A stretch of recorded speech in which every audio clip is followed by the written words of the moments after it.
Okay.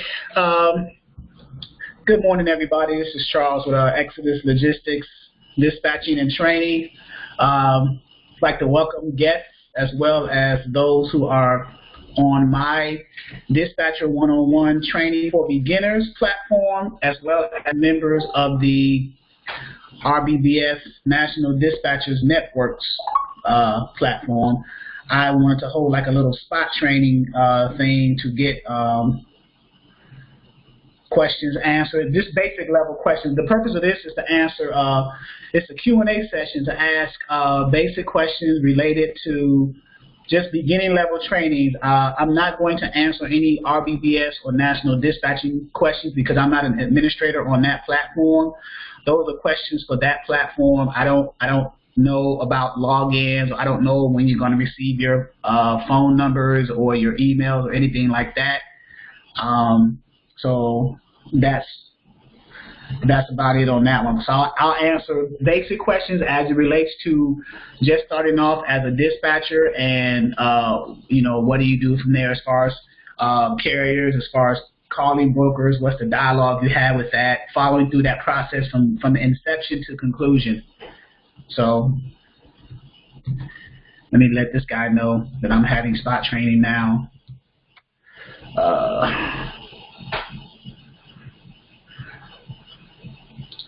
Okay, so I just wanted to set the ground rules. If you ask your questions, this is a Q&A session, so I don't know how long it's going to last. It could be an hour, it could be an hour and a half. The most I want it to last is 2 hours. If it lasts less than that, that's fine. So any questions that have to do with that you're having any pain points as it relates to being a dispatcher.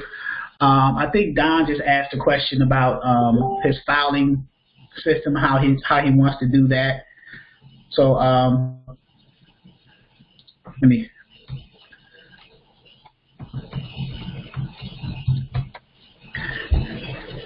Okay.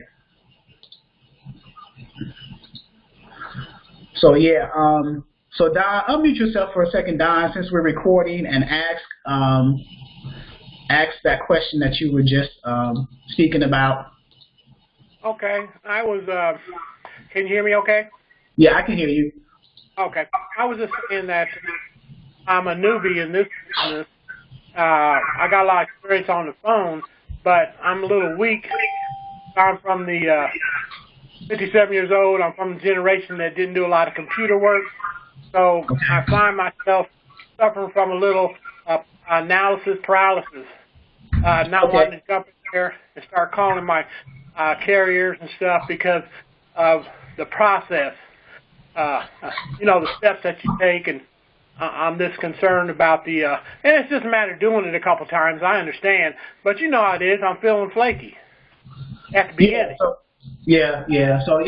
just make all the mistakes that you're going to make, because without that you're not going to learn from it. Let me mute my phone real quick so I won't get interrupted. Just call, make those mistakes, but the important part of even in the mistake process is that you learn from it. As far as cold calling, and that's just one way to try to get a carrier up under agreement. There are several ways you can go through.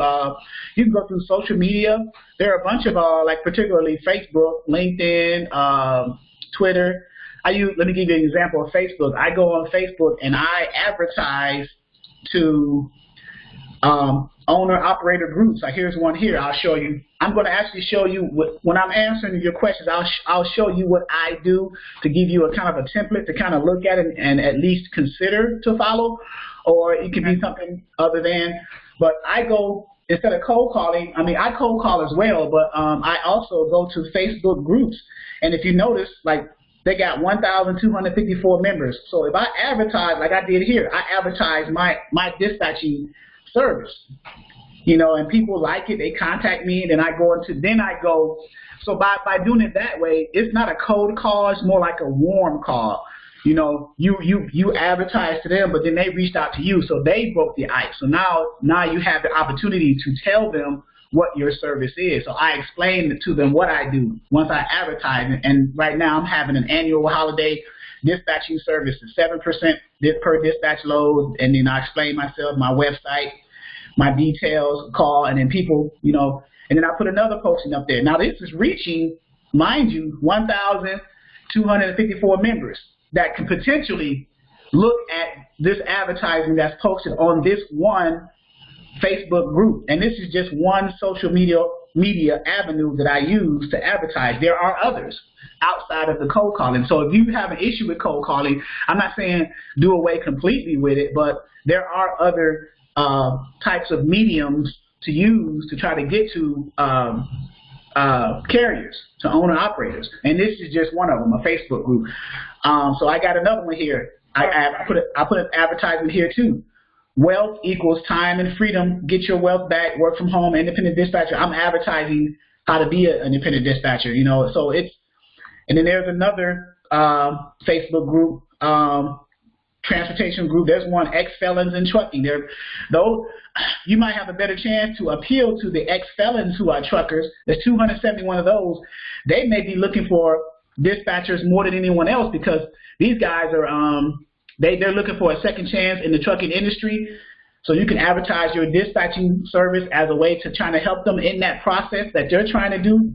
You know, in the process of them getting their second chance, you could probably be a catalyst for them, helping them by providing your service or finding loads for them. So there are different ways that can be utilized to try to get people to sign up for a dispatcher agreement. So that's step one, right? You get the carrier. So let's say for the sake of argument, you get past that point. You got a carrier. Now they sent you or you sent them your dispatcher agreement. Do you have your dispatcher agreement yours made up? Do you have your profile made up? And I'm speaking to Don now specifically. Yeah, I've got my I printed off my dispatch agreement, and I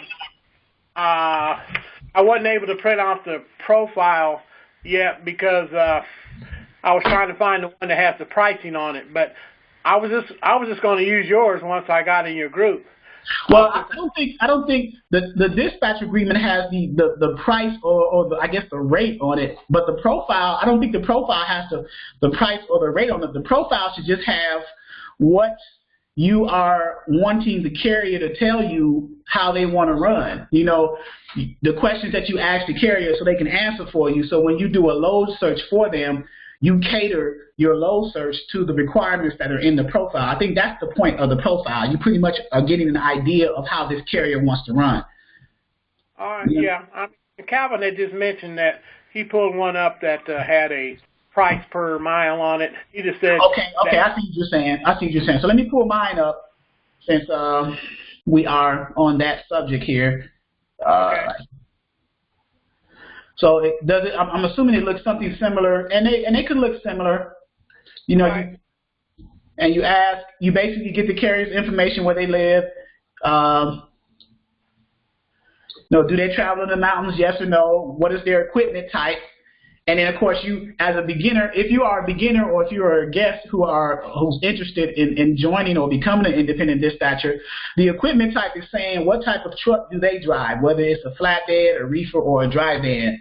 And then we go into details in the Dispatcher 101 training for beginners. We give you an understanding of what those equipment types are, what their weight capacities are, so you can fully understand when you are dispatching for these types of owner-operators with these specific equipment types. So do you do long haul? You know, that's greater than so many number of miles. Do you do short haul? These are questions that I ask in my profile. What is the maximum load capacity on your trailer? In other words, how much can you scale, or how much, if you pull into a weigh station and get scaled, how much can you handle? You know, what is the max? That's what that means. How much can you scale? What's your load capacity? What days do you want off? And then right here's the price. How much money do you need to move your truck? Your CPM, cents per mile. Cents per mile is calculated like if you look at a load board, and I'll give you an example what a cents per mile means for those who may not know. Cents per mile is the rate of the load divided by the number of miles that the loaded miles, and I include the loaded miles as well as deadhead miles. What is deadhead miles? Deadhead miles is, say I'm picking up I live in Virginia Beach, Virginia, and there are neighboring cities about 25, 30, 40 miles. I'll give you an example of one, Suffolk, Virginia. So I'm in Virginia Beach. Suffolk is about 30 miles. So if I got to pick up a load that's in Suffolk, Virginia, and I'm in Virginia Beach, Virginia empty, I'm deadheading. In other words, I'm driving empty from where I'm at to my pickup. That's deadhead. So whatever that mileage is, that's what the deadhead means. That's what that means. You're driving empty from where you are to where you're picking up from the shipper of that for that load. Okay. Okay. So so say for example, I got a load that paid me $3,000, right? And my deadhead, I'll use nice round numbers. My deadhead was 50 miles, and the loaded miles. What loaded miles means is from the time that you get to that shipper to be loaded to the time when you drive and then you get to the destination of the receiver to be unloaded. That's the loaded miles. So from the shipper to the receiver, that's loaded miles. Okay. So when I ask a potential carrier that I'm going to sign up for a dispatcher agreement under what is your cents per mile, they'll ask me, well, what do you mean? I usually, now you guys can do something different. I usually include deadhead miles in that calculation because I want to give them a more realistic number. The reason being is you're not driving deadhead, like in my case, from Virginia Beach to Suffolk. I'm not driving there for free. I'm still burning fuel. I'm still burning diesel. So I have to include those deadhead miles. So when I get a CPM rate, I'm including those deadhead miles. I'm not just cheating my carrier and saying, well, I'm just going to include your loaded miles. I'm not going to include, because sometimes a deadhead could be 150, 200 miles. So a carrier be like, well, why didn't you include that? Because I'm burning fuel. So let's include that in the cost. I've actually had a carrier say that to me. But anyway, back to the example.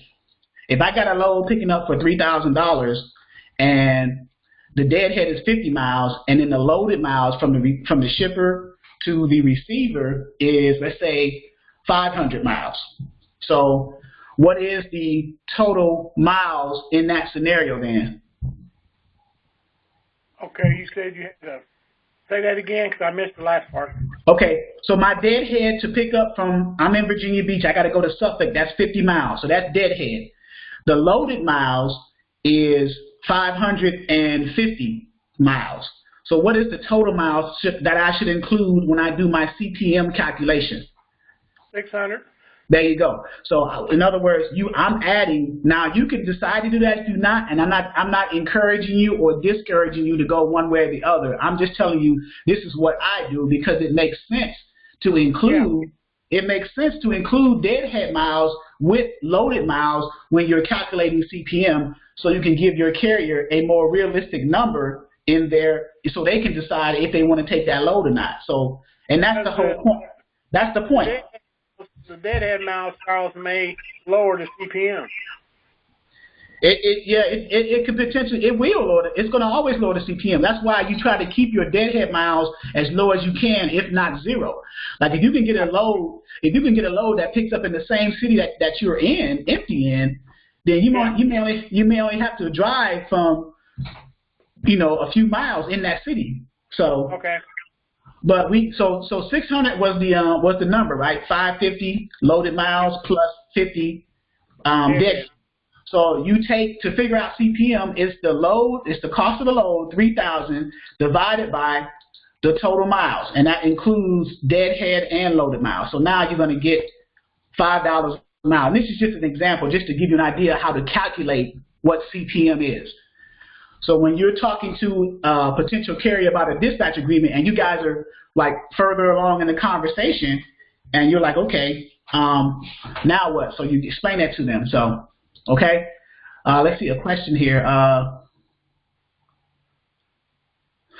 Typically, when you to get the deadhead, Linda asks, to get the deadhead miles, do you ask the driver where he is if he is on the road? Yeah, you ask him. You get information like where is he empty at.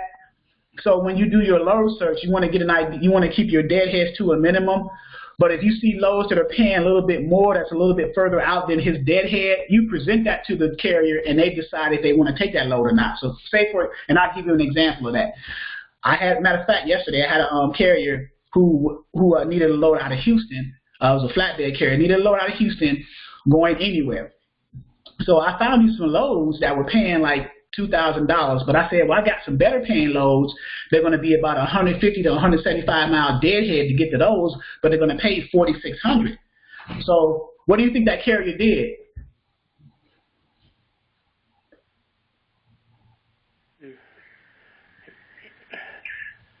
If you were a carrier and you had I'll give you the two situations. If you were a carrier and you were in a situation where you could make an extra $2,600 because the one load was $2,000, that was within a 20-mile deadhead from where he was to the shipper. The other load was $4,600, but he had to drive 157, I think, 175 deadhead miles to that one. So as a carrier, to drive that carrier. That would make sense to take it since he's got something on his way anyway. There you go. And as a carrier, I would say, look, where I'm at now. I'll drive 50 miles to pick up a $2,000 load, or do I drive 175 miles to pick up a $4,600 load? I'm driving 175 miles to get that extra $2,600. That's nothing. Yeah. You see? So if you could typically. Deadhead miles are between 100 and 200 miles. I try to keep mine for my carriers under 100 miles. If I got to go over 100, I never exceed 200 miles unless they tell me I can deadhead anywhere. I just want to get out of this area. Like if they're in a bad area like in Florida, you can get into Florida pretty good, but it's hard to get out. So that's why most carriers, they'll just deadhead all the way out of the state of Florida, like to Georgia or to South Carolina to pick up loads. So that's 300 something miles that they're riding empty. So that's how that works. So okay, and this is helpful, Charles. Any other questions? I got another question. Go ahead. I apologize. I don't know how to type the questions in, so I just got to talk. But on the last training before last, you talked about how you vet your carriers. You go to that low board, you look up the carrier, but you also make sure he doesn't have a bunch of stuff on his record before you even call him. So right. How do I?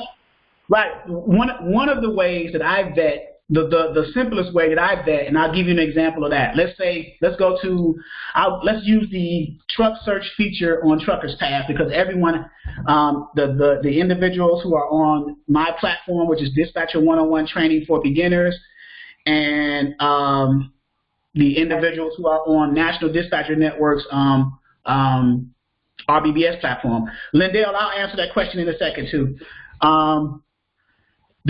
Everyone has access to Truckers Path. So let me go into Truckers Path and show you that process that I use sometimes to vet out carriers. It's a two-step kind of a thing.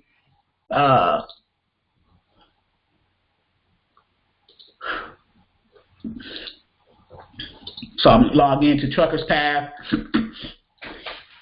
Truckers Path is, for those who are on the National Dispatchers Network, RBBS, have access to it in the back office. For those who are on Dispatcher 101, it is also under my load boards area. I'll show you here. When you are enrolled in Dispatcher 101 on the training page, under the load board section, you will have access to, I'll give you my login. I haven't logged in yet, so if you're not enrolled, you won't be able to log in until you get approval. But I'm gonna log in now, and under my area is where you get carrier searches. There's videos on that, load boards, videos, forms and documents, workflow, and then all my training videos that are recorded I put here to review. So under the load board section, I have a login for Truckers Path, which is right here, username and password. So. And then if you're on the National Dispatchers Network, you also have a login as well. So, okay. I'm going to get you your question, Lindell. Let me finish answering this question for Don. Okay. I haven't forgot about you. So, Don, the truck search feature, and anyone, the truck search feature on Truckers Path, you log into Truckers Path, you come to this screen here, then you click the truck search link. And what I normally do when I get to the search box area right here, I usually leave all states unless you got a specific state that you want to target, that you know that there's pretty good freight coming in and out. I typically leave all states selected, but if you had a specific state, you can do that one state. I just leave all states. Equipment type, I select the three. I uncheck any, and then I select flatbed, van, and reefer, because those are the three equipment types that that move the most freight, that makes the most money. I stay away from, I have hot shot carriers, but I stay away from hot shots. I stay away from straight trucks and smaller equipment types. I just keep, it's just worked better that way. And then under the safety rating checkbox, I just do satisfactory. Then I hit search. My result set that's going to come from that is going to be here. This is going to change. If you notice, it's spinning. So now I got 188 total, and it lists them on each page in groups of 50. If you see 1 to 50, then it's going to go to the next page and next page and whatever. So this is the van one. So now you got information, and the posted time is, they just posted this a minute ago. If you see 1M, 1 minute, 2 minutes, so on and so forth. Okay. I do the drop down right here, and then there'll either be a DOT, which is the Department of Transportation. Sometimes there's an MC number, and sometimes there's both. Okay, so whichever one it is, I go ahead and highlight that, copy it, and then I open up the Safer website, which I'm going to paste for you guys if you don't have it right now, into so there you go, right there into the chat area. Okay. So thank you. Yep. And that's where you type in what you need, any of the questions too. You type that in and hit enter, Dom, if you have any other questions. Great. Okay, so once you do that, it was a DOT number, right? So you go to, if you see a DOT, so because you got three options, DOT button, MC button, and a company name for the carrier. So we got DOT, so I'll paste that value. Okay. Let me go back and grab it. Copy, paste it. So now you get results from this specific carrier. So now, what you look for, entity type, if it says anything other than carrier, I personally stay away from. Sometimes you'll see carrier/broker. I definitely don't want to contact that person, because that tells me that we're calling a broker with a carrier under them. So they are an asset-based brokerage. In other words, they're brokering out loads for their own carriers. So I'm wondering, why are they carriers posting on search boards and stuff?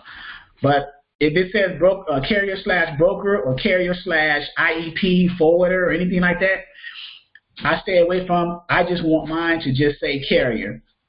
And then I go down, and if the operating status says authorized for property or whatever, but if it says in big, bold, red letters, not authorized, then I move on to the next one, because for whatever reason, their operating authority has been expired or suspended or whatever. So, so that's an indicator. And then I scroll down. Of course, you got their MC and DOT number. Then I see power units 2, drivers 2. Power units are, for those who don't know, that is the tractor that the owner-operator drives. You have a tractor and a trailer. So the tractor, the actual truck, is the power. It's also called a power unit. So sometimes you will hear like words like power only and things like that. That's what that means. So let me give you an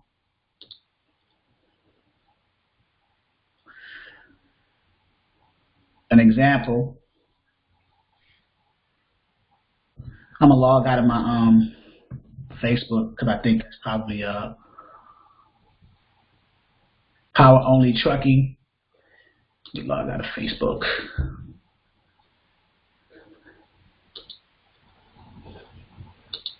I'm log out of Facebook because that's taking up a lot of bandwidth. So I don't want to. If I'm not using Facebook right now for advertising or anything, I'll go ahead and get out of this, so it won't be too much.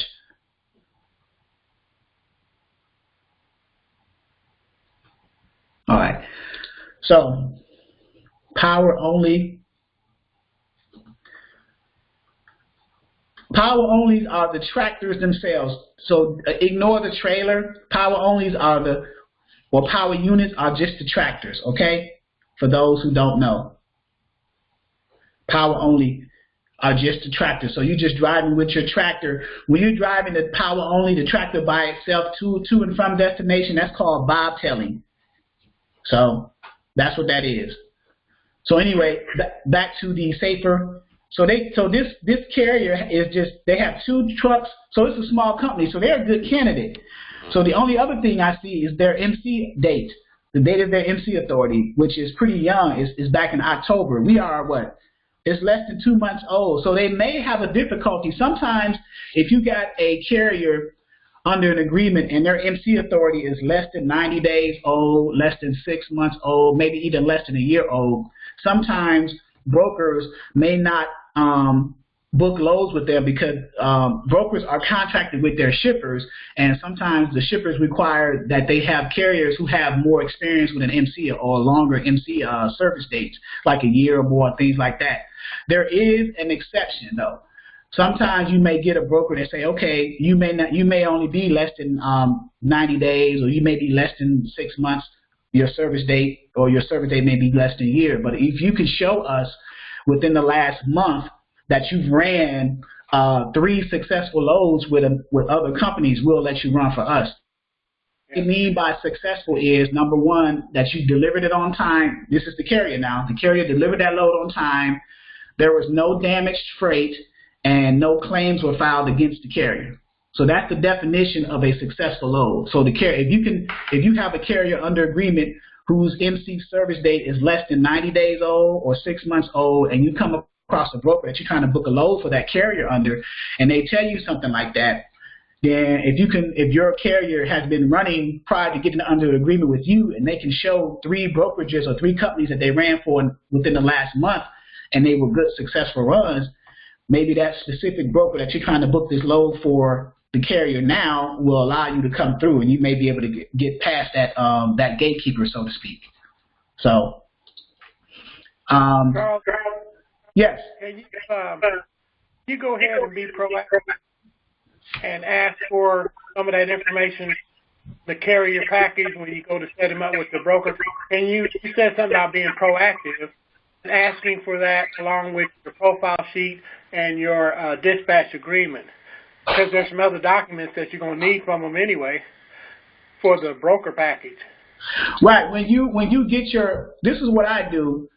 Prior to, once I get a dispatch agreement back from my my potential carrier that I'm going to have under agreement and the profile, I'll usually I'll reply to that specific email that they just sent me back with attachments of the dispatch agreement and profile, and I'll say, hey, in addition to this, I'm going to eventually need copies of your MC authority, your certificate of insurance, and W-9, your W-9, because these are standard documents that all brokers and shippers typically ask for prior to booking loads across the board. So it just makes sense. Why not get all those documents up front and have them in your filing system, as opposed to calling your carrier every time you try to book a load and asking him or her for documents, when you could have just got those up front and put them in a filing system and just attach them to the emails that you're going to send to the brokers anyway. It just makes it more streamlined for you.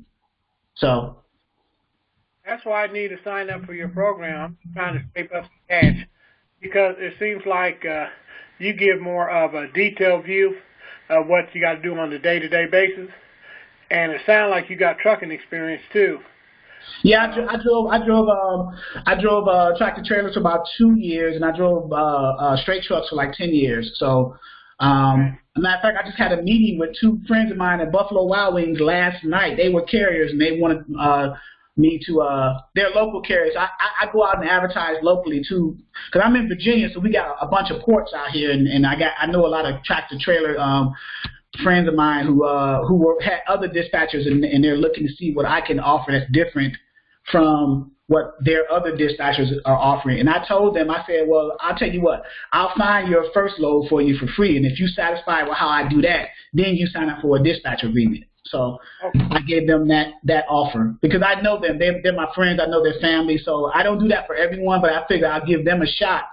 You know, I'll find them a load, let them know, like, this is what I do. This is my process. This is how I organize things. If you like that better than what you're receiving, then, you know, make a decision if you want to have me as a dispatcher as opposed to keeping who you already have. So. Yeah. That's smart. Yeah. So those documents, I have those in my back office under forms and documents on the website. For members of Dispatcher 101 training for beginners, if you go to forms and documents, you'll click that and you will see every subsection under training page, you're going to get videos, at least 2 hours of videos telling you what that subsection is about. So in addition to me training live every Tuesday night from 6 to 8 p.m. Eastern Standard Time, you're going to get videos about it too. And then under this one specifically, forms and documents, if you scroll, I give you my dispatcher agreement and profile, PDF forms. I give you sample copies of what an MC authority looks like, a certificate of insurance, what it looks like, W-9, rate confirmation, carrier package, with all these forms that you're going to see on a daily basis when you start to book loads. These are the forms that you're going to see all the time. So why not provide those samples so you can get an idea of what they look like and get familiar with the process, so when you finally come across that, you'll say, okay, I know what it looks like now. I know what to expect. I know how to fill it out. I also got a sample NOA form. An NOA form is a notice of assignment. When a carrier has a factoring company, these are some of the forms that they provide. The factoring company is form's way of running a credit check on the broker. So you send that in. When you send in the carrier packet, the broker has to fill that out, send it back to your factoring company, and then they run the credit of that broker. And they can come back and say they've been approved or they've been red flagged for not paying and things like that. You may want to consider going to another load or another broker. So it's a safety net for carriers. It's a feature that their factoring company offers. So yeah, because you can get burnout there. You can run a whole load and then the broker don't pay you. He can use somebody's fake ID number and then leave you hanging. But if they vet them with the factoring company, man, that's great. Yeah, Some people don't recommend factoring companies starting out. I don't have an opinion about it either one way or another, but I will say this: if you are just starting out as a carrier and you don't have a lot of revenue and you need to keep running all the time to pay for fuel and things like that, maybe it might be a good idea to have a factory company to provide you your money up front so you can keep running. You know, until you get to a point where you can build your revenue up and you can do away with the factory company, it might be a good idea to have that kind of support system. But if you Charles, how many points do they typically charge? They charge the factory company's percentage that I've noticed over time is between 1% and 5%, and that varies based off of the type of service that they provide. You have different types of factory company concepts. You have recourse and non-recourse factory. The difference between recourse and non-recourse factory is that, say for example, you get under a load with a broker as a carrier, and the broker decides they don't want to pay you, or it's been after 30 days and they don't pay you, or something like that. Then with recourse factoring, the responsibility and the onus falls upon the factoring company to go after the broker with going to court, legal fees, and things like that, as opposed to falling on the carrier. Because that's good, because it doesn't take time away from you, days off of work, you're losing money, so you give that responsibility to the factory company to go after the, kind of like a collections, for a carrier, to go after the broker to get that money through the court systems and all that stuff. So as you might imagine, your percentage may be more of the 3, 4, or 5% as opposed to the 1, 2%. If you don't have that feature of that factory company's service. So I got yeah. Thank you. Yep. The next question I see here was, Okay, yeah, Lindell, as a beginner, should I stay away from LTL loads or loads that have multiple stops? How do you coordinate all that? The LTL loads, Lindell, can you unmute yourself?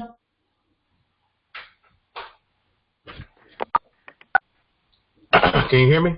Yeah, yeah. Are you talking about the LTL loads? For those who don't know, LTL means less than truckload. So you have different types of LTL loads. You could be talking about the hot shot loads that are on the little 40-foot flatbeds, or you could be talking about LTL loads that are on 53-foot trailers. So yeah, I was talking about like when you look in the load boards and you see like it's a half a truck or not a full load. And then so, that means they can put another load on that truck. But, I mean, yeah, you're getting, one or two extra loads on that one trip. But I guess what I'm asking, is it worth trying to find multiple loads for one trip for that carrier? Or as a beginner, should I just, stick with, one load, pick up and deliver type of thing? Good question. Good question. That makes sense. I hope that makes sense. Yeah, it makes perfect sense. As a beginner, I would say stick with the one load for the carrier until you learn that process, and then as you try to coordinate other loads into a one carrier going to one destination. Like with me, for example, if I get an LTL load for a flatbed and it's paying this much, and he still has room, if I know the dimensions of that load, I can figure out, okay, well, what's left, how much weight is he can handle, and I can figure out if I can put another LTL load on that while en route to the other, if in the same route going toward the same destination. So, but as a beginner, I recommend learn the basic process of booking the load from getting the carrier all the way through that process of booking the load, running the load through till its completion, and once the carrier gets empty, just do that with just truckloads. Or you can do it with one LTL load as long as it's just a one pick, one drop kind of thing. One pickup, one delivery, maybe one pickup, two deliveries. But just start off with the basics first, and then as you get more experience, then it'll come to you. You'll start to figure out, maybe I can add another load in there. But you have to be careful. When you do LTL loads, sometimes in the carrier packet, which is the actual contract between the broker and the carrier packet, they'll say, even though this is an LTL load, it is a non-inclusive or non-exclusive load. I think that's the word they use. In other words, you can't put any other freight on that. It has to just be that load on that truck. You can't add other loads to it. So if you got a carrier packet saying something like that, it is non-exclusive, you can't put anything else on that load, and if you signed that for your carrier, or if your carrier signed it, they can't add any other loads to that from any other brokerages or anything, because the shipper only wants their load on that truck when it gets to the receiver. So you got to be careful. So if it doesn't say, if it's non-exclusive, you got to be careful when you do that. So even though you're not there, I would recommend just sticking with the basics first as a beginner, learning the dispatching course. So is that cool?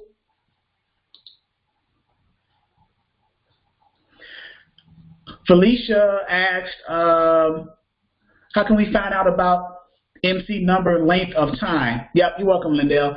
Well, on the SAFER website, the length of time is basically, this is the one indicator of Felicia. Felicia, can you unmute yourself? I want to make sure I properly understand the question.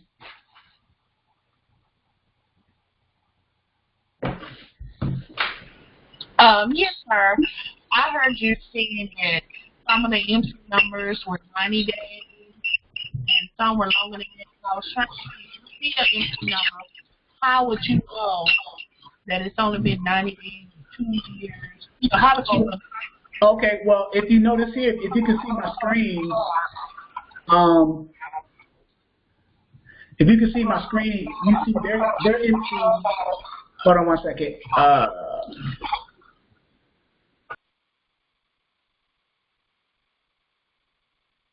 If you see my screen, Felicia, you see their MC service days. In other words, when their MC came into when they came into an MC authority, when it became active. This is the date that their MC authority became active.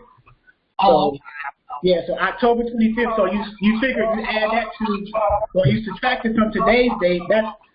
That's less than 2 months because it's only December 22nd. Right. So that's how you tell. I see what you're saying. So that's how you tell how old it is. Okay. Oh. Okay. All right. Thank you. You're welcome. Are there any other questions? Any other basic level questions about? Okay. Yeah, I'd like to pitch. This is Don. Hey. Hey, I was wondering if I could pitch you so you could critique my pitch. I'm just learning it. You sure you want to do that? Hey, you said the only way I can learn is to mess up. Yeah. Okay. Let me answer Lindell's question. He just typed it in while you were asking yours. But 1 second, Don. Lindell asked, can you go over how we, as agents, vet the broker or shipper to make sure they have a good history of paying carriers, etc.? Well, one way to do it is if you have a carrier under agreement and they have a factoring company, let the carrier's factoring company do the vetting for you. That's the purpose of the NOA form. If they do not have a factoring company, then when you find a load for your carriers, you just take that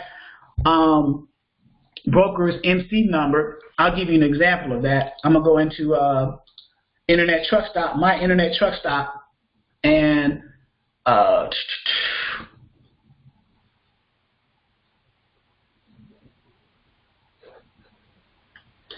these are live loads that I'm working on some of my carriers. But say, for example, matter of fact, this is one that, let me put this in order. So let's say, for example, one of these loads I found and I want to use this carrier.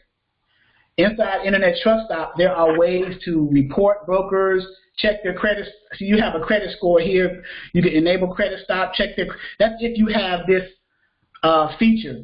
Some load boards in the back office of the RBBS National Dispatcher Network has features where you can look up the broker's information to check their credit. But mine's here saying that they're favorable, they're pretty good. And if you have other resources, here's the broker's information, their number. Here's their MC number right here. You can copy that and paste it into other resources that you can use to look up the broker. You can paste it into Google even and look it up, and then get history on the broker to look them up and see what they're about, the history of the company and things like that.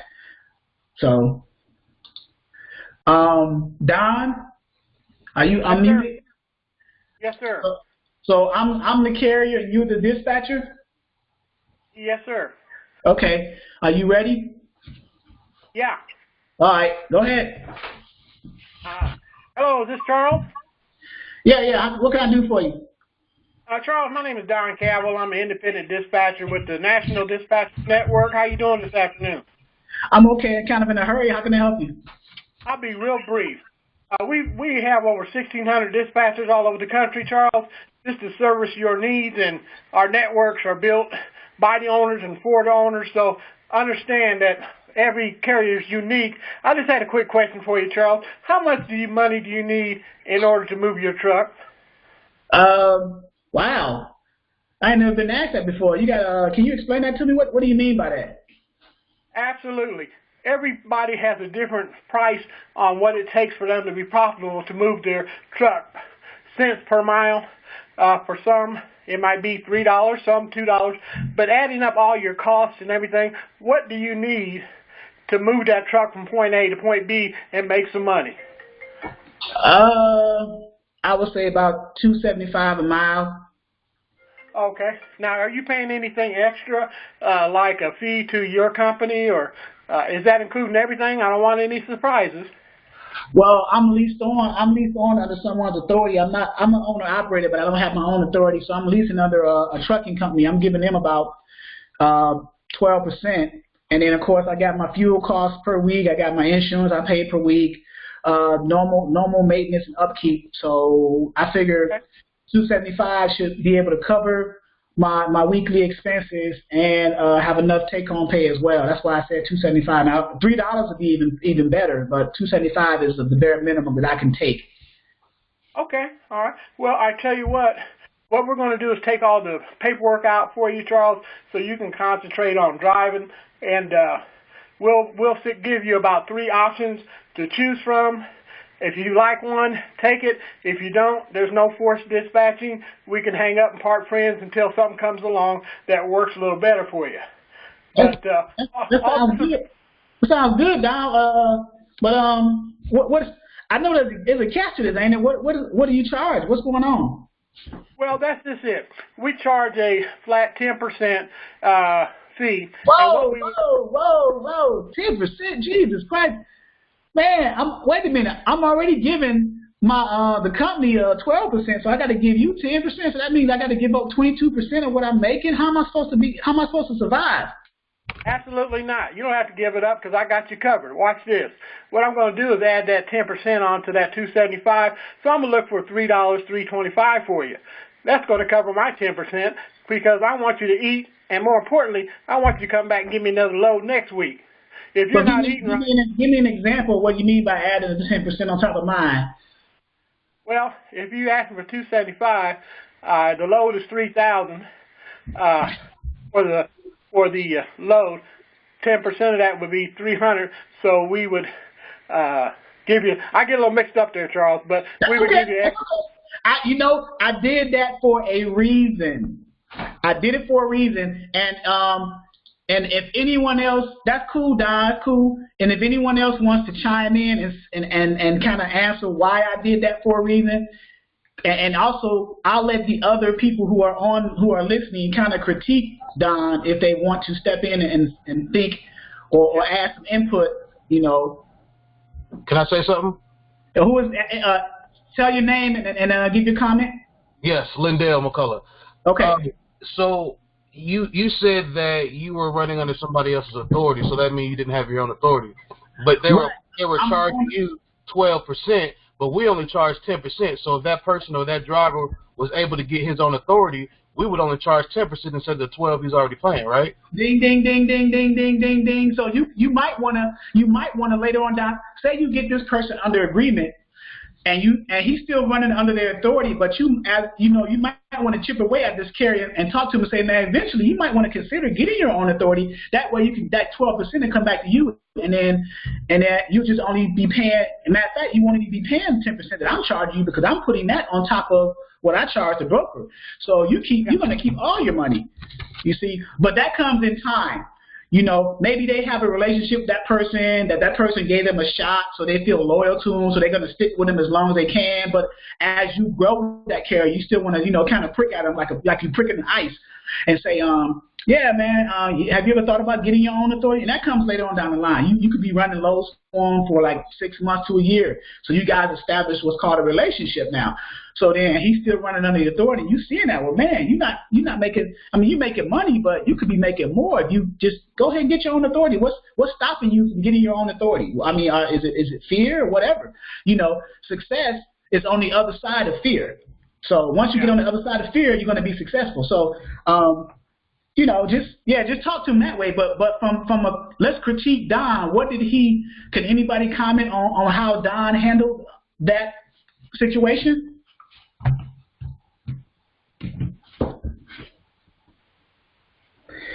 Especially the example part. Like you want to have that ready. You want to give an example. Like, okay, yeah, I got a load that's $3,000 and it's 10%, so that's $300. So instead of going back to the broker booking it for $3,000, we're gonna try to negotiate $3,400, $3,300. That way it covers my 10%. Okay. It covers my 10%, and you still get your $3,000. That's how you explain it. Because once I did that, I give them numbers they can understand. They'll be like, "Oh, okay, so you're not going in my pocket." I'm like, "No, I charge the 10% for the service, but I'm going to go and get the money back from the broker because if you realize that they're not brokers, they take their cut off the top." And then we're trying to get back some of that cut that they've taken off the top because the brokers get the deals. They get the money from the shippers. They get the deals from the shippers. They're contracted with the shippers. So say, for example, a shipper sells a load for $5,000. The shipper say, I don't care how the load moves.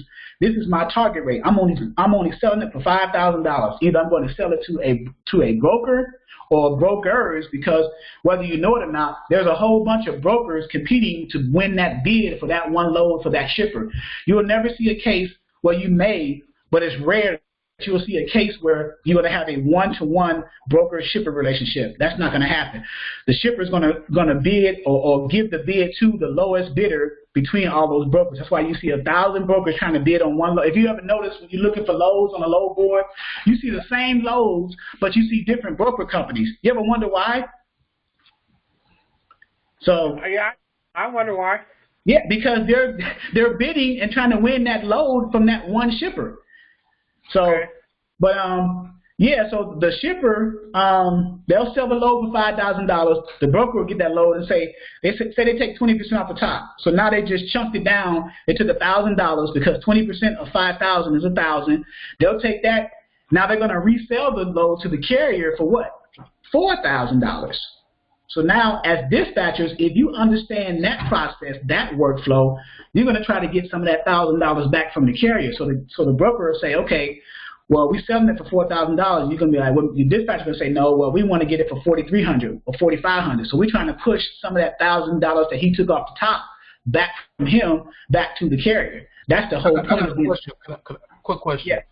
So, would it be better? Let's say the carrier wants $2.50. Would it be better just to find loads that pay $2.65 and just tell the carrier that this load pays $2.50, and you know your 10% is what already built in that load, or is it better to try to go back and negotiate, you know, with the broker or shipper for your 10%?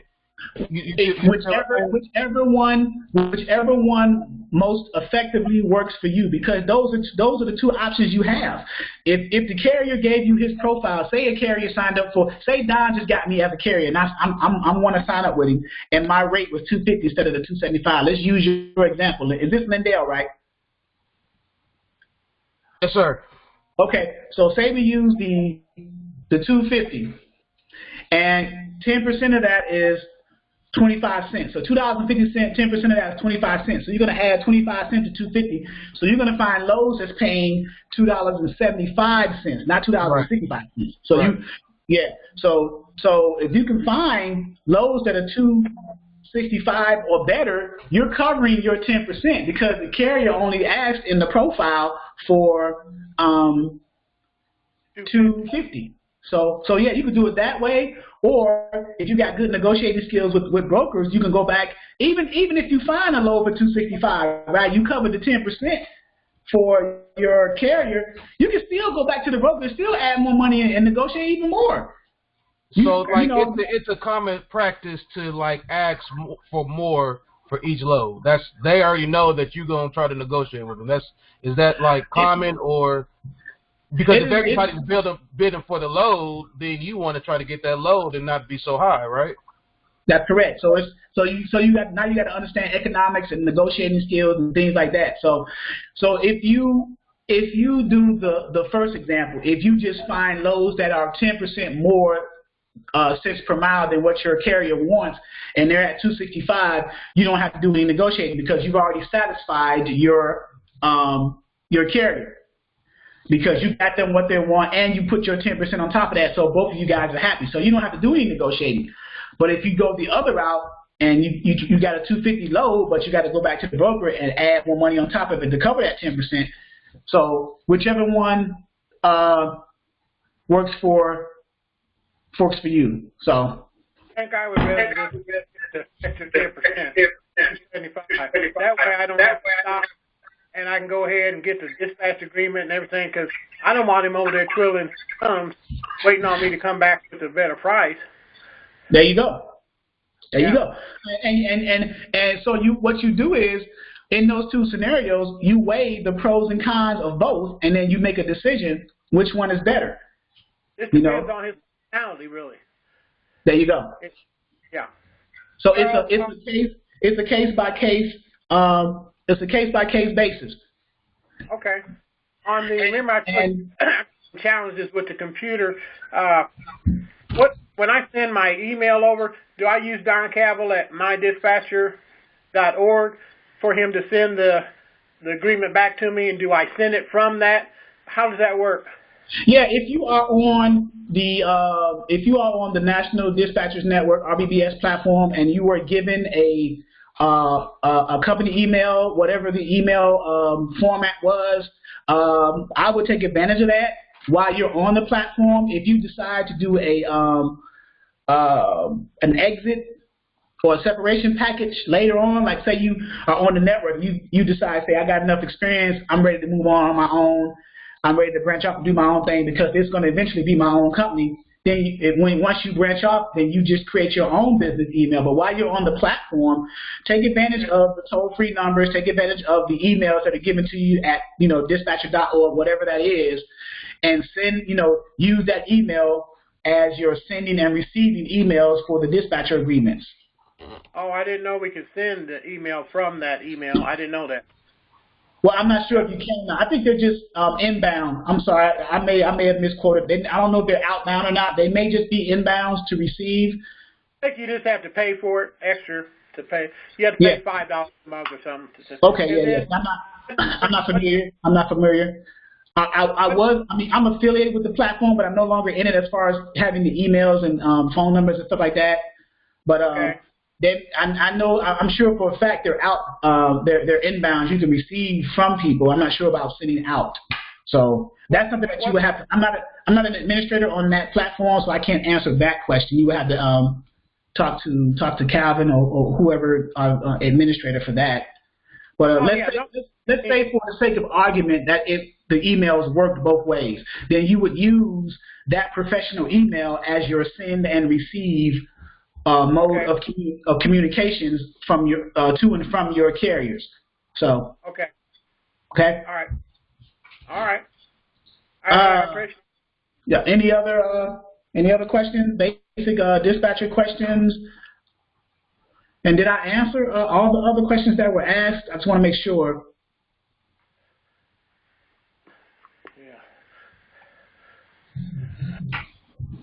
Yeah. Okay. My platform, Dispatcher 101 Training for Beginners, is it's kind of it piggybacks off of the National Dispatchers Network, where I offer a basic level. You're welcome, Felicia. I offer basic level training from a very granular ground level kind of thing, from getting carriers under agreement to finding loads for them on the load boards, the dialogue you have with brokers for the load. Like say for example, you got a carrier under agreement, you got their profile, you got the other documents that you need. Matter of fact, that brings me to this point. I think Don was asking that question about organizing his file system when he gets carriers back and things like that. Yeah. Okay, so if you are not using a TMS system, transportation management system, like Ascend or anything like that, if you haven't bought one yet, you can just create some folders on your desktop or whatever. Like I'll show you an example of what I have. I do use TMS, but I also use my file folders because I get to them quicker. So I got an Exodus Logistics filing system. These are my file folders. And then I got signed carrier agreements. Hopefully you guys can see my screen. Type yes if you can see my screen. I want to make sure that I want to show you guys this is how I organize. Yeah. Okay.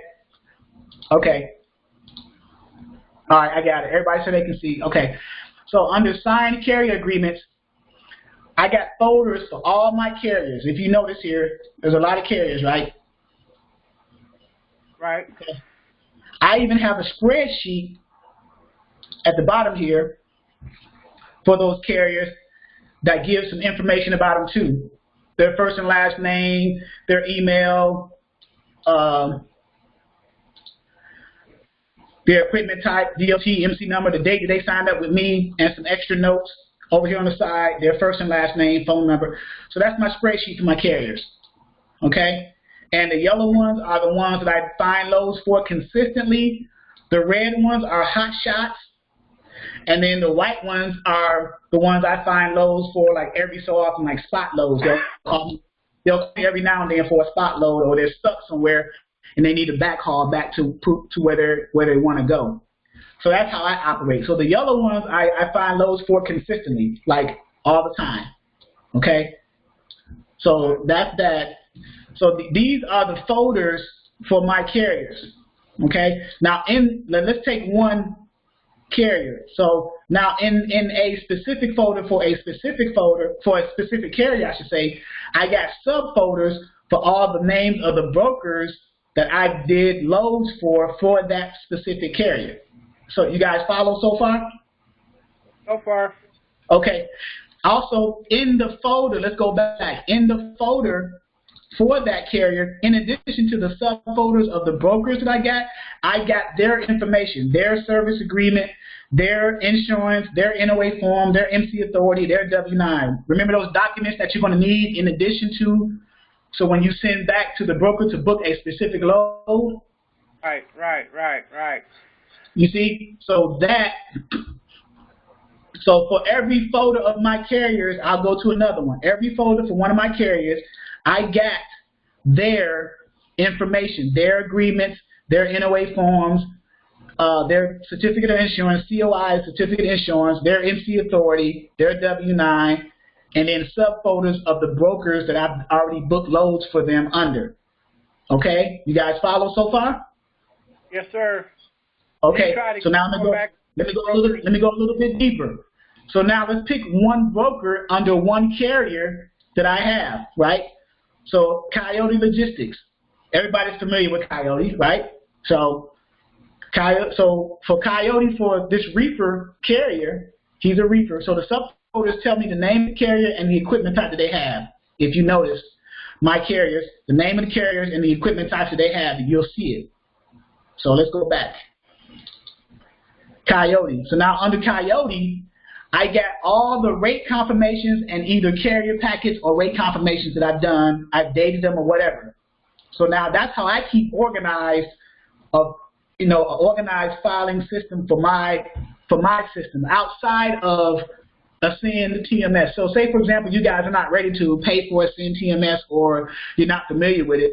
Everyone should be familiar with folders on a desktop or on a computer and creating subfolders and putting things into subfolders until they get to a point where they can import or transfer all of this data or this metadata into the Ascend system, which is an easy process. You just point and click. But until you're ready to get the Ascend and pay for that monthly subscription, until you're ready to pay for a monthly subscription to Ascend, you can do this for free. This is free. All you got to do is go to a desktop, right-click into the space, and select New Folder, and then name the folder. Whatever you want to name it, blah, blah, blah, blah, blah. You got the folder. You see what I'm saying? And then go from there. And then go inside that folder, right-click, create a subfolder, blah, blah, blah, blah, blah. You see what I'm saying? However you want to organize that. Now, I can go back and delete all this. Let me go and delete all this so it goes away. But so that's gone. That's how I do it. So within every folder of my carriers, I got their documents that I needed right here, this highlighted area, their documents that's needed to book the load. Their logistics, Exodus Logistics Carrier Service Agreement profile. I think the profile is in there. Service agreement and profile. Their MC authority, their W-9. I even got a copy of the last four of their VIN number. This is a specific one. Their liability insurance, their NOA form, notice of assignment, MC authority. There's an email I got. I think he gave me access to his printer. He has a printer on his truck, and I log into his printer to help him fix his printer. This is the relationship I got with this specific carrier. And then W-9. So these are the other documents you're going to need from the carrier. So when you go to brokers and book a load, they're going to ask you, and I'll give you a scenario of that in a second. I just wanted to show you my filing system. This is how I do it. You go on under another one, another broker that's under the folder of a specific carrier. So that's how I do it. So does that seem like that's something that can be done, by you guys? That's something that can be done? Yeah, I eventually can do it. I think I'd rather use a SIN to be done with it. Right. Until you can get a SIN, and you want to pay for the SIN, because with the SIN, you're going to have to enter the information in also. Let me show you what I'm talking about. Thank you, Felicia. Let me show you what I'm talking about with this SIN. I think I got a SIN up here. SIN TMS.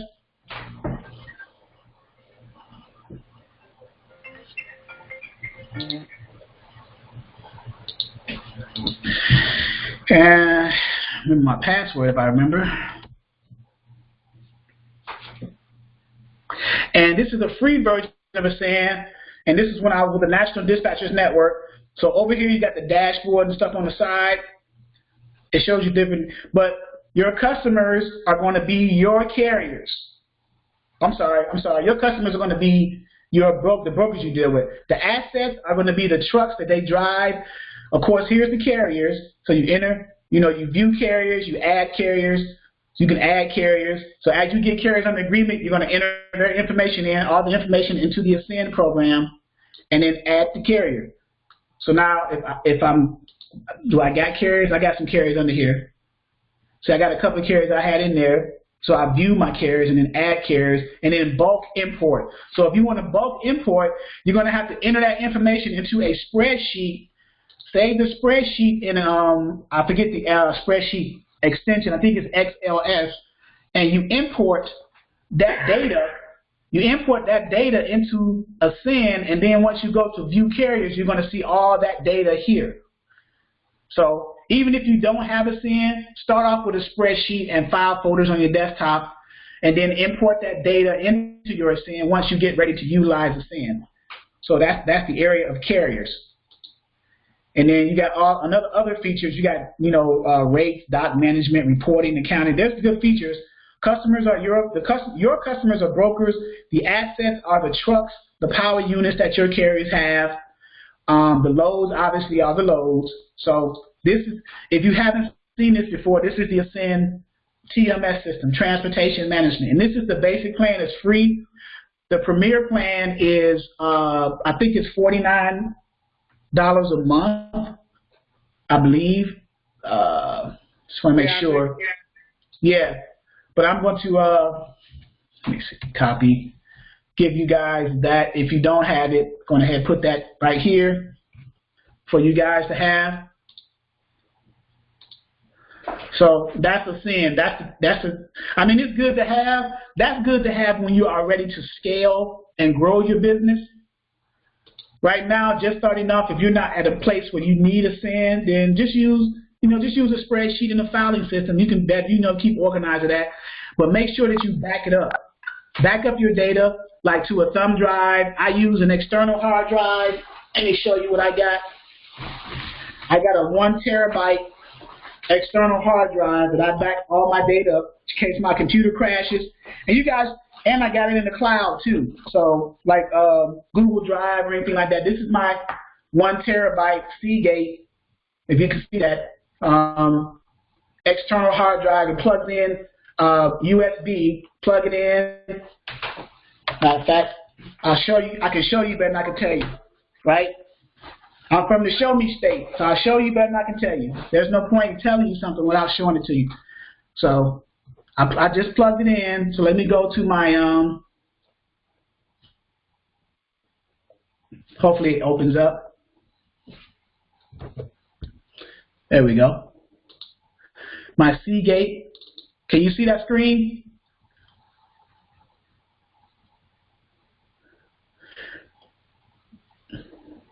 Can you guys see my screen?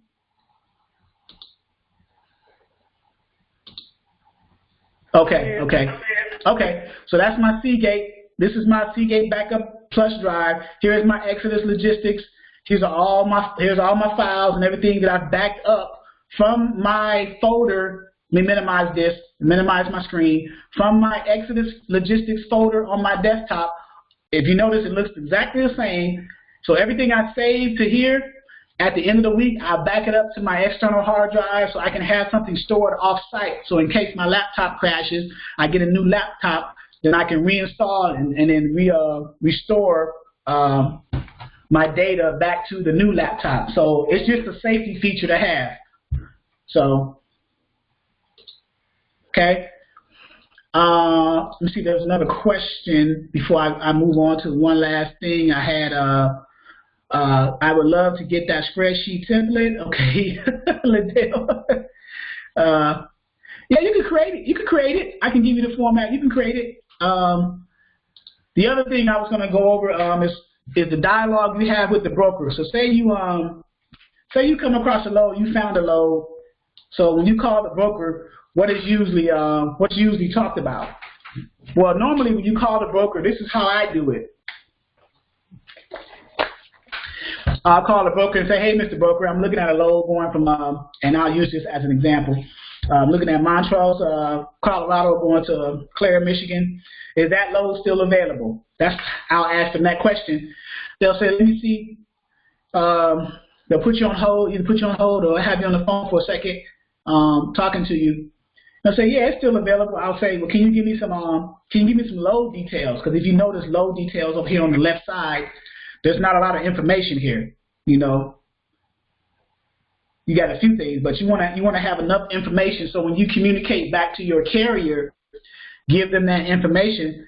They'll have enough information where they can make an informed decision whether or not they can take that load or not. Because you got to consider your carrier could be under load now or almost being empty, and he's got to consider the deadhead miles he need to travel to that load, what the weight of the load is, which in this case is not filled in here, is not covered. The pickup, delivery, dates and times, it's just got a date there. You know, any special instructions, any special information. So you get that information from the broker, you contact your carrier, let them know. If your carrier agrees, you call the broker back. The broker's going to ask you, well, what's your MC number? You give them, if you are under a dispatch agreement with the carrier, go ahead and give the MC number to the broker because you're already protected. They'll say, okay, they'll tell you, go ahead. I thought I heard somebody. Once you give the MC number to the broker, one of two things are going to be said to you. They're going to run the MC number. They're going to either say that you're already set up with us, which is the brokerage, which is, in this case, is Tweety, whatever this is. They're going to say you're either already set up or we need to set you up. If you are not set up, they're going to say, what email address do I need to send the carrier packet to? If you are on the National Dispatchers Network, you give them that, you know, your name, your first dot last name, or however the email convention is set up at over there at dispatcher.org or whatever that is. You give them that, they send it to you. They'll either send it to you in a PDF form or they will send you a link to a website where you register online. That's how it goes nowadays with booking loads. So you get the carrier packet, you'll fill that out. So with the PDF form, you'll fill it out. You know, send that back in, either scan it and send it back in and attach the MC authority, the certificate of insurance, and W-9. Sometimes, well, I would say about 75% of the cases, most brokers are going to ask to be listed as the certificate holder on a certificate of insurance. What does that mean? Okay, so let's go to, for those who don't know what that means, let's go to sample forms. Let's go to certificate of insurance. This is a certificate, a sample form, and this is on my platform in Forms and Documents. I give you a sample copy of what it looks like. This is a sample copy of a certificate of insurance. Down here where it says certificate holder, this is what they're talking about. The broker needs to have the insurance company, the insurance agency, which is who you will contact either through phone or email, and let them know, say, hey, I got I'm calling, I'm a dispatcher for one of your clients because the insured is one of their clients. They are the producer. The insured is ABC Trucking, whoever. You're going to say, hey, I need a certificate of insurance for one of your clients, policy number, whatever the policy number is. I need a certificate of insurance listing the following broker as the certificate holder. You're going to give them the name of the broker, their street address, city, state, and zip. That's it. The insurance agent is going to say, okay, who do I fax it to or email it to? And you'll give them that information. You can put it in email format, or you can tell it to them over the phone if you talk to them on the phone. And that's it. That's it when it comes to certificate insurance. So if a broker asks you to list their brokerage as a certificate holder on the certificate of insurance before you send it in, that's what they mean. Okay. Any questions about that?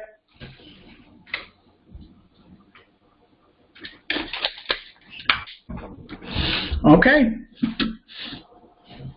Any final questions? So these are kind of like basic level questions. So from the getting the carriers, finding loads, as far as navigating loads, you know, how do I navigate a load board to find a load type of thing. So these are the type of questions that I was kind of anticipating from you guys if you had them. How to navigate the load boards, how to dialogue with brokers, how to deal with carriers, you know, just different things like that. So if you guys don't have any other questions, I do want to say if you are interested in joining Dispatcher One-on-One training for beginners, you can go to the website ExodusDispatchingandTraining.com and then click on the training page, and then click. Let me log out here.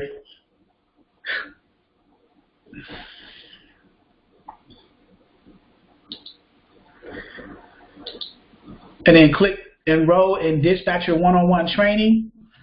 There are 2 pricing points.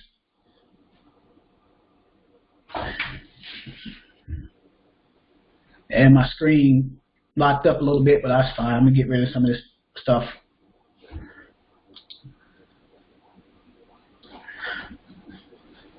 All right. Enroll in Dispatcher Training. There are 2 pricing points. If you are a member of the National Dispatchers Network RBBS training platform, which is the training platform that I came up through, I give a discount of $99. That's a one-time price. And then other than that, if you are not, then the regular price is $199. It's a one-time price. What do you get with that? What do you get with that one-time payment? Okay, you get access to, you get the 3 ebooks for free. The 3 ebooks are, if you go to the ebook page, these are the 3 ebooks that I have now. You know, the $29.99, $24, and $39. I do have a, let's say you don't join the platform for whatever reason, but you still want the ebooks. I still have a standing deal where if you purchase the 1 ebook, the Dispatcher One-on-One for $39.99, you get the other 2 for free. If you join the Dispatcher One-on-One Training for Beginners platform, whether it's through the $99 discount or the $199, you get those 3 ebooks for free. Also, you get access to the training page, back office, where you see carrier searches, load boards, forms and documents, workflow, dispatching explained, and the training videos. So all the training videos that I give, I repost them into the back office for people to view who are members. So once you sign up and enroll and we get proof that you've enrolled, we'll tell you to go to the website and then click sign up. You click the training page and click sign up. You click sign up, you're going to hit sign up right here because this is a login screen, but if it says new to this site, then you're going to hit sign up. Then you're going to enter an email address and the password. You're going to hit sign up. It's going to send an alert to the back office webmaster, which is me, for approval.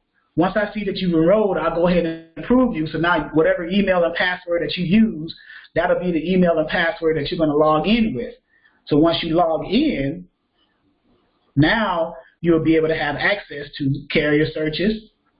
You'll see videos on that, information on the carrier searches.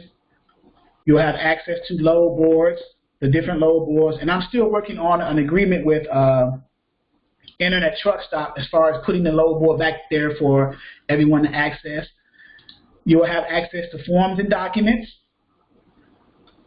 the sample forms and documents. Every page has videos about explaining what it is, but then I give you, you know, the load details cheat sheet is the cheat sheet is actually what you're going to ask the broker before you call the carrier back and give them the information on a specific load that you just found for that carrier. I'll show you what I mean. So this is a cheat sheet. I'm going to open up PDF because it's easier to see. This is the cheat sheet. So if you found a load on a load board and you get ready to call the broker for your carrier to try to book that load, these are some of the questions you're going to ask the broker. What is the commodity or freight? The commodity is the freight that's being hauled. When are the pickup delivery dates and times? Because put yourself in a carrier's position. Wouldn't you want to know what you're hauling? Wouldn't you want to know when you're going to pick it up and deliver those dates and times? Wouldn't you want to know what are the loaded miles? What are the special instructions so you'll be able to decide if you can handle it? How much does it weigh? So you can decide if you're able to haul that. You know, this one could be kind of ambiguous whether, you know, you may not need to know the dimensions. Maybe if it's over width, you might want to know just in case you need to get some kind of permit or a pilot card, things like that. So, but yeah, this is a cheat sheet that you as a dispatcher, you'll have it in front of you, or you may even memorize it as you progress in your dispatching duties. You know, as you get more and more experience, some of these things just pop up. You know automatically. I need to know what I'm hauling. I need to know when is my carrier picking it up and delivering, those dates and times. What's the loaded miles? Because sometimes in the loads that you find on the load boards, under the load details, a lot of times that information is not listed here. So you have to ask those questions. So when you call your carrier back, letting them know about that load, then that carrier can make an informed decision. Say, okay, yeah, we can handle that, or no, I don't think I can handle that. You know, so that makes you a good dispatcher. So, and then workflow of dispatching just tells you what the workflow is from the time you find the carrier to this is in the ebook, one of the ebooks. And I just explain it here, and I give a video on it. Also, Dispatching 101 ebook explained. Those ebooks are actually good because they give basic terms, concepts, and if you notice, the ebook explained, there's videos. I sectioned the videos off. Dispatching 101, Intro to Dispatching, Finding Carrier. That's a whole 2-hour video. I think it's 2 hours. Let me click. Hour 19. So finding carriers. You want to know how to find carriers? You got an hour and 19 minutes to look that video. DA and LSP. What is DA? DA is dispatcher agreement. LSP is the load search profile. So I go over the terminology in the dispatch agreement and the load search profile within an hour. So, okay. Finding your loads, finding loads for your carriers, how that's done. You know, then I break down the little bit table contents of the ebook, and then also training videos. All my training videos, 5 of them up to this point, have been imported into YouTube and uploaded into the website. So Dispatcher 101 training video number 1, number 2 cold calling, number 3 cold calling continued, number 4 dispatcher concepts revisited. You know, so, and then I think I put number 5. I thought I put number 5 in there. I have to look at that. Let me look. Let me go to my dispatcher weekly training videos. Yeah. Oh, I didn't upload number 5. What in the world? I need to put number 5 in there. Yep, contacting brokers. I need to put that in there. I'm glad I looked at that. I need to put that in there. I'm slipping. I need to put that. I need to make a note of that. Put that in there. Video 5. But this is what you get when you enroll. You get the 3 ebooks for free. You get access to the back office once you get approved with your email and your password to log in. You get, outside of the training, any questions, you get consultation, 30 minutes or 60 minutes. These are the prices for non-members and people who just need those outside of it. Basically $1 a minute, but you guys get it for free being members.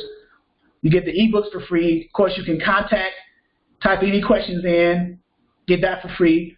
Also, in addition to that, on Facebook, you get to join. You can join the Facebook group Dispatcher 101 and the Facebook chat group Dispatcher 101. So we can always have an inter-network, kind of like what the National Dispatchers Network is doing, but from a more basic perspective. So if you notice, let me log out of this. Log out of this.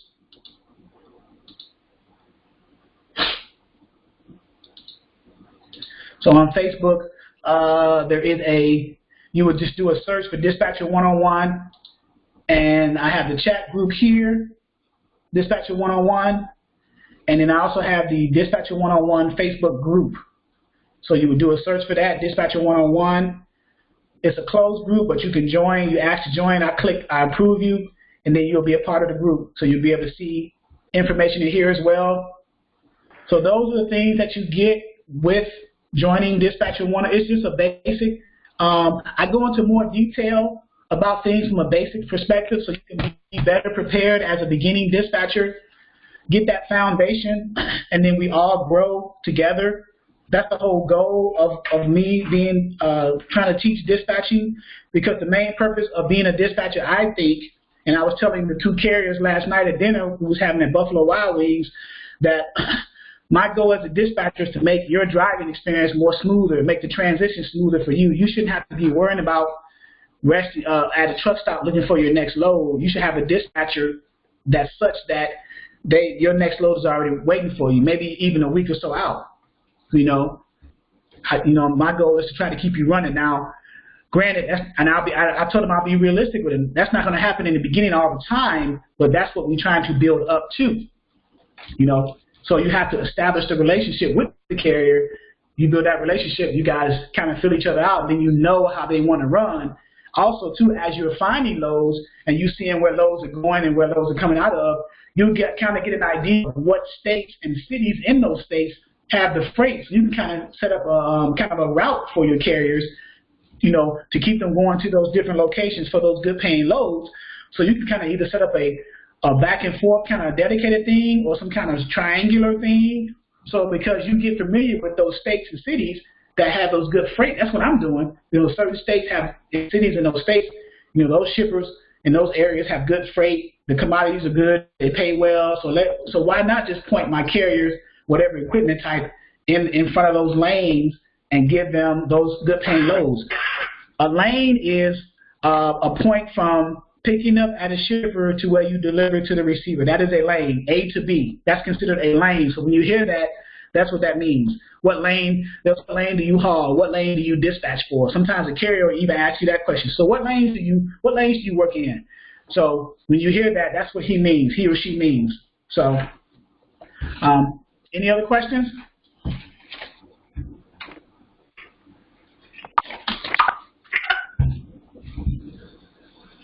We good? All right. Thank you for your time. I learned a lot. I appreciate your help. Yep, and anytime, of course, outside of this, if you have questions, I'm always looking at my Facebook. My cell number, this is my cell number right here. That is my cell number. So you call this cell, text it or whatever, and then or call. And I'm pretty much right now at this point, I'm readily available. I'm more available than Calvin is, as far as, because I know he's very busy. But as I'm trying to build up my my platform, I also got a referral program too. If you refer someone to the platform and they join for the $99 discount, you'll get a $25 referral fee. If a person joins for the $199 price, you'll get a $50 referral fee. And I think I posted that in Facebook, but here it is right here. The referral form. If you got somebody who wants to sign and you ask me to send in a referral form so you can fill that out and put in the new person that's joining, put their information in, first and last name, phone number, email, then you put your name, the person who referred that person, first and last name, phone number, and email, and then send it back to my email, this email here. I verify all that. You guys circle the one that they joined under, whether the 99 or 199, because that determines what referral fee I give back to this person here who referred them. So that's a bonus there. And then outside of joining the platform, the ebooks are still buy one, get the other two for free. Buy the Dispatcher 101 ebook for $39.99 and get the other two for free. So that's a $95 value. But if you join the platform at any of the pricing points, you get those for free. But if, say, you don't want to join right now, but you still want some of that information, it'd probably be a good idea to consider at least purchasing the $39.99 ebook and getting the other 2 for free. Kind of give yourself a head start, and then decide. And then you can still ask questions while you go. Even if you're not in the platform, you're still gonna ask questions. So I think that's all for me. I enjoyed helping you guys. Hopefully I answered a lot of questions. If you have questions later on that's outside of this training, if it comes to an end and we're done here, of course you guys got my number. Thank you, Felicia. You're welcome. We can ask me questions. Call my cell number, text me, reach out to me on the website, through Facebook as well. So if there are not any more questions, you guys enjoy your Saturday. Monday is my 48th birthday, December 24th. So I'll be older, I guess. Other than that, fellas and ladies, I bid you guys a fond farewell. Enjoy your weekend. Happy dispatching.